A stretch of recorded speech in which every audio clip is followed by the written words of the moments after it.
Chers amis, bonjour. Eh bien, voici une nouvelle vidéo, comme d'habitude. Et là, je vais vous parler d'une 141R version Fuel. Vous voyez, donc en livret vert et noir. Voilà, avec le fourgon chaudière, qui est en fonction digitale, c'est-à-dire concernant l'allumage des feux rouges. En fait, j'ai fait une vidéo sur ce modèle. En fait, j'ai mis un petit décodeur de fonction qui permet d'allumer ou d'éteindre les feux rouges en fonction du fourgon, s'il est attelé à une rame ou non. C'est-à-dire que quand vous avez que la locomotive diesel ou vapeur avec le fourgon chaudière, ben là actuellement, là je suis en mode analogique, c'est juste parce que la loco n'est pas encore digitalisée. Mais là, une fois que elle sera faite, je pourrais utiliser le fourgon chaudière tel quel là, avec les feux rouges. Et une fois que la loco elle arrive devant la rame, prête à être attelée, à ce moment-là, avec la télécommande, je peux couper les feux rouges du fourgon chaudière. Donc je trouve que c'est bien. Donc voilà. Donc je vais vous montrer un petit peu ce modèle qui est vraiment très beau. Donc vraiment, puis un très bon fonctionnement. Là, je l'ai déjà testé. Franchement, elle tourne très bien, très bien. Donc et puis sans bruit, quoi. C'est vraiment super. Donc voilà. Alors, allez, on va y aller. Alors là, en mode analogique, hein, je vous rappelle. Hein.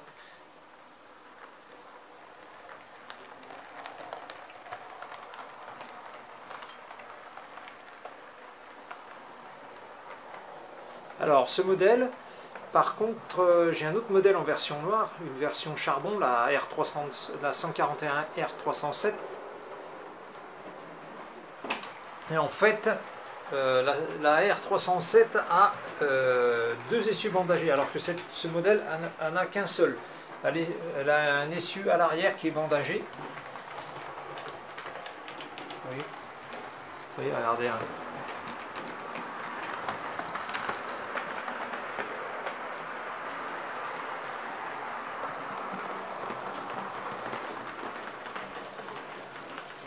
Vous voyez, franchement, elle tourne.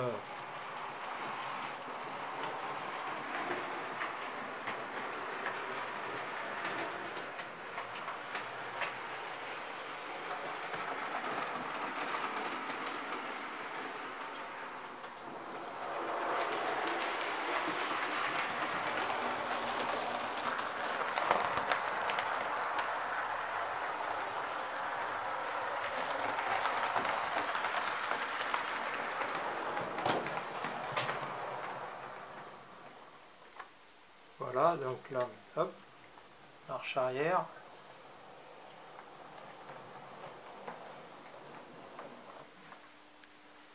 Bien sûr, elle me fait mentir. Ouais, elle me fait mentir, vous voyez. Et bon, je pense que peut-être les voies ont peut-être besoin d'un petit nettoyage aussi. Ça fait un moment que je ne l'ai pas fait.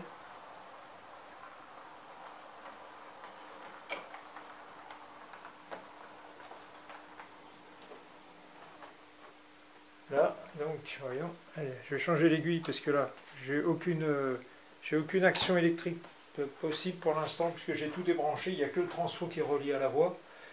Donc voilà. Et ce qui est bien, c'est que même en mode analogique, avec une tension basse, on a déjà une bonne efficacité des feux à l'avant. Vous voyez ? Vous voyez ? Voilà.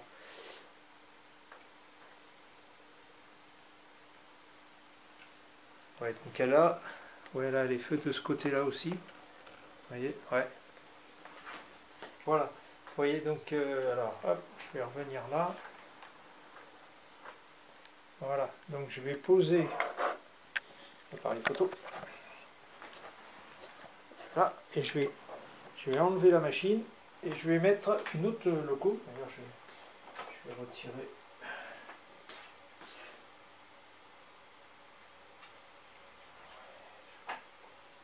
placer, ben, il faut le mettre ici. Et la R, je vais la mettre là. Voilà. Et donc, je reprends l'appareil photo. Et coucou, me revoilà. Voilà. Là, je vais vous parler et vous montrer cette petite machine. Alors, cette loco est une version Jouef 231C60. Voilà, avec moteur saucisson. Qui est dans la loco, un moteur qui va qui est long, ben, comme ça en fait. Il fait cette longueur. Et en fait, ce modèle est très puissant avec une grande inertie. C'est-à-dire que quand vous lancez la loco et que vous coupez, eh ben, le moteur, bon, il coupe, mais en fait, il n'y a plus de courant, mais la loco continue un peu encore à rouler, quoi. Et c'est vrai que c'est un modèle, le moteur est très puissant, quoi. C'est un moteur qui a été monté sur les fusées V1, V2 et qui servait à la direction gyroscopique des fusées. Donc, et ces moteurs ont été récupérés pour être ensuite utilisés pour des jouets. Donc, il y a eu la 231C60, il y a eu les BB 9200 avec un moteur sur un bogie d'un côté, et après ils ont fait aussi deux bogies moteurs. Qu'est-ce qu'il y a eu? Je crois qu'il y a eu un troisième modèle aussi qui a été équipé avec ce moteur saucisson qu'on appelle. Donc dû à sa forme allongée, avec pignon central en laiton. Donc voilà, et ben donc je vais faire comme l'autre, je vais poser l'appareil photo et je vais installer la loco.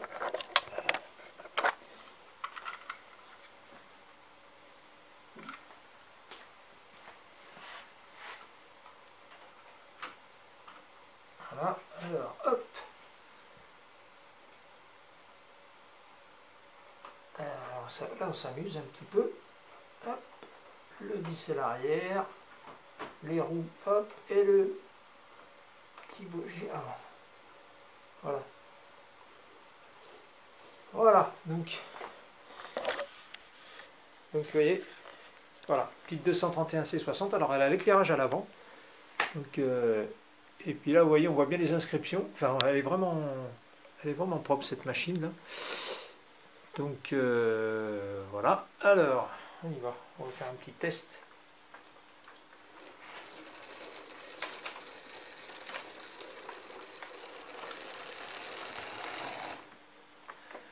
Ouais, je crois que oui, les voit. Alors regardez le temps d'air comme il se dandine. En fait, c'est dû au... Comment ça s'appelle? Le temps d'air se dandine parce qu'en fait, il y a du jeu au niveau de l'axe avec la... Comment?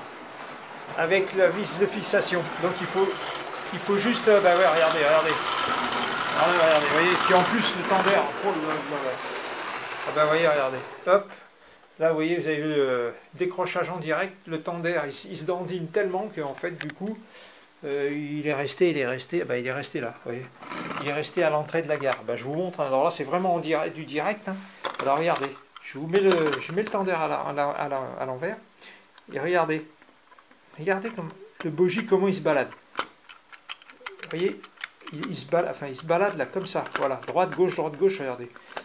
Donc du coup, il faut défaire la vis, mettre une petite rondelle dessous, de manière à ce qu'il reste plan, et comme ça, après, il est stabilisé. Mais c'est vrai que le temps d'air n'est pas lourd. Donc, à la limite, alors, un truc qui est pas mal à faire, que j'ai fait sur des wagons, un petit truc qui est bien à faire, quoi, puis facile en plus.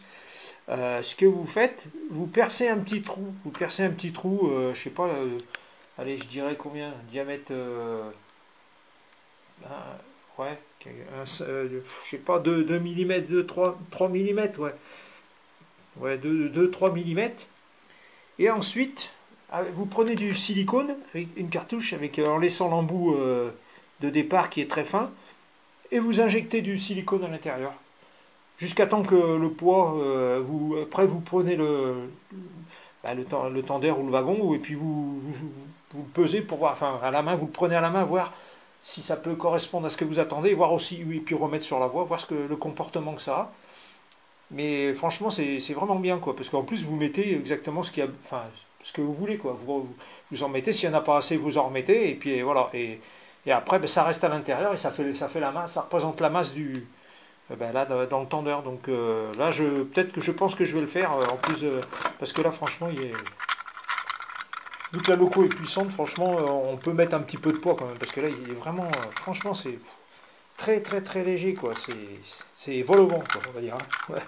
Et voilà. Mais après, donc, c'est une loco qui est vraiment, vraiment très sympa, quoi. C'est un ancien modèle qui est donc.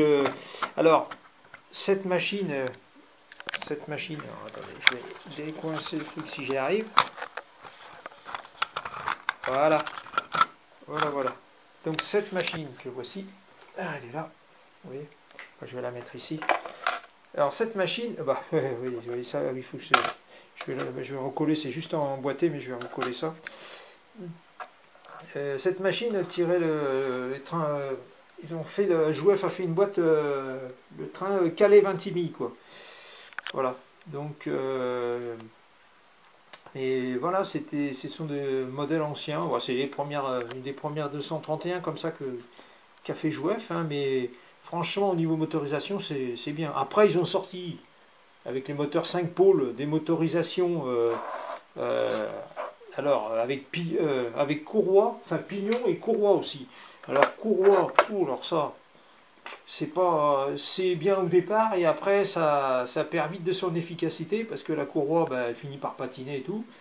Voilà, donc ou alors à la limite, ce qu'il aurait fallu, c'est un peu comme sur les voitures, vous voyez, l'alternateur. Quand vous mettez un alternateur, vous mettez la toile, et après vous le bloquez avec une tension de courroie.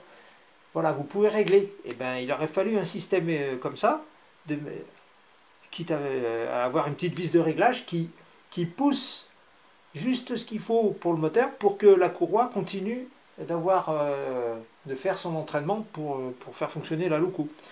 Ça aurait été hyper sympa, puis franchement pas compliqué, hein, parce que voilà, puisque après fallait, si à l'extrémité du moteur il fallait une partie mobile avec un axe, et pour que la partie où se trouve le côté entraînement, donc la poulie avec courroie, et bien à ce moment-là dessous vous aviez une vis qui vienne pousser dessous, et vous régliez ça, hop, comme tout doucement là, aux petits oignons, et ça aurait été tip top, quoi. Et ainsi vous avez une tension, bah, la tension qu'il faut, quoi, pour que ça puisse fonctionner. Parce qu'à un moment, c'est inévitable, la courroie, elle s'use et en plus elle patine. Alors après, il y a une autre petite solution pour ça, c'était de limer un peu sur les entraînements, de mettre des petits coups de lime sur les entraînements, là, dans les gorges, de manière à faire une petite aspérité. Mais alors, ce qui peut arriver aussi, c'est qu'avec cette aspérité, ça bouffe la courroie. Donc je pense que la meilleure chose, ça aurait été ça, là, ce petit réglage moteur là, sur un moteur avec une articulation, et au moins on aurait pu avoir un réglage. Donc voilà. Donc eh ben, écoutez, je vous dis très bonne soirée, et puis donc eh ben, on verra. Je referai de toute façon une vidéo avec cette loco et son fourgon chaudière. Et j'aurai également la version charbon, elle aura un fourgon générateur. C'est-à-dire qui est ensuite attelé avec une rame Mistral. Donc voilà. Et bien sur ce, je vous dis à bientôt et merci de vos commentaires. Ça me fait vraiment plaisir car je vois que on partage vraiment pas mal de choses avec les trains. Et en fait, histoire de rire un peu, tout va bon train.